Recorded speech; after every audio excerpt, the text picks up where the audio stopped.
بند که لکه دا کار د چا په اجازه شروع کړی.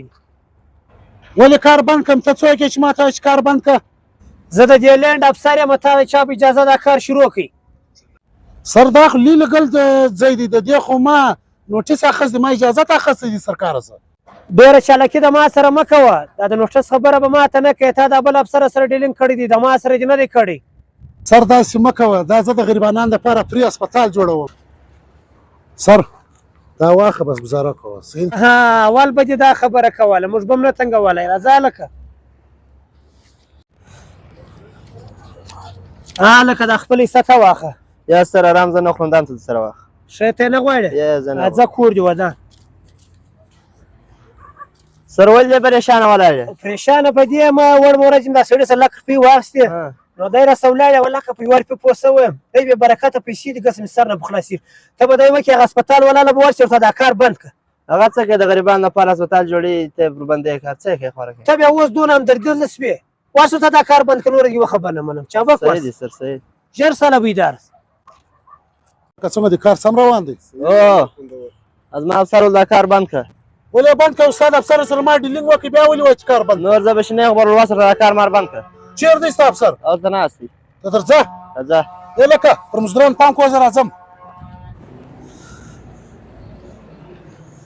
سر خیر دی، ته کار بند کړه. پرون ما تا سره ډیلینګ نه وکړې ولې؟ په نوره دې زه یوه نه باندې پوهېږم. دا قانوني نوټس دی، دا کار به دې بند کړي. سر که د نورو پیسو ته ضرورت یې خو غږ وکړه. اوس دې ګوره سر په خلاص، اوس دې د هوښیارۍ خبره وکړه. دا یې وکړه، زه به تا ته پر وټساپ باندې ځای در وښیم، بیا هلته راسو کښېنو، بیا به ګپه سره وکړو. صحیح ده سر، صحیح.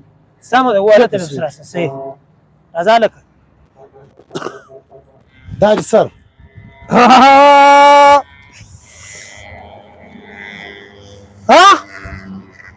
تا د ما څه بېوقوفه جوړ کړی دی؟ دا دونه غټ ځای جوړی، تا ما د 15 لکه روپۍ راخیستې دي. دا چیک واخیست، هر څوک غواړي هغه مو دستخط پر وکړه.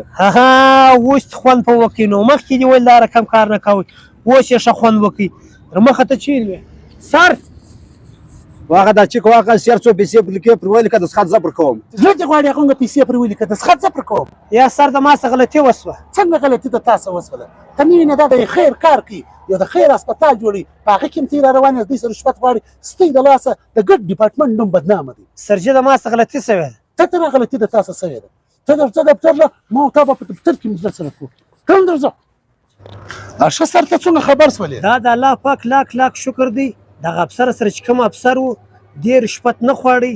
دې ماله ټلیفون وکړي چې سرجي ته راسه، دلته یو سړی دی، زموږ ته د ادارو نه مې بدنامه کړی دی، زموږ ته پر سر باندې د خلکو څه پیسې اخلي، ډېره ناجایزه کوي. نو دا و چې زه مو له رالم، ما د ثبوته سره ونیوئ. سر کور دې ودان، دا ستا رقم د ایماندارو افسرانو د زموږ معاشرې ته بیخي ډېر ضرورت دی. ستا کور ودان. یا ستا کور ودان ورور، ستا یو جان مننه. ته د خیر کار کوې، دغه د خیر کارونه کوه. زه تا ته خپل موبایل نمبر در کوم، که هر افسر تنګولی د ما سره حال کوه. صحیح ده افسر، کور ودان. ټیک ده سر، مهرباني کوه. کور ودان، ته دې هم خوشحاله اوسې.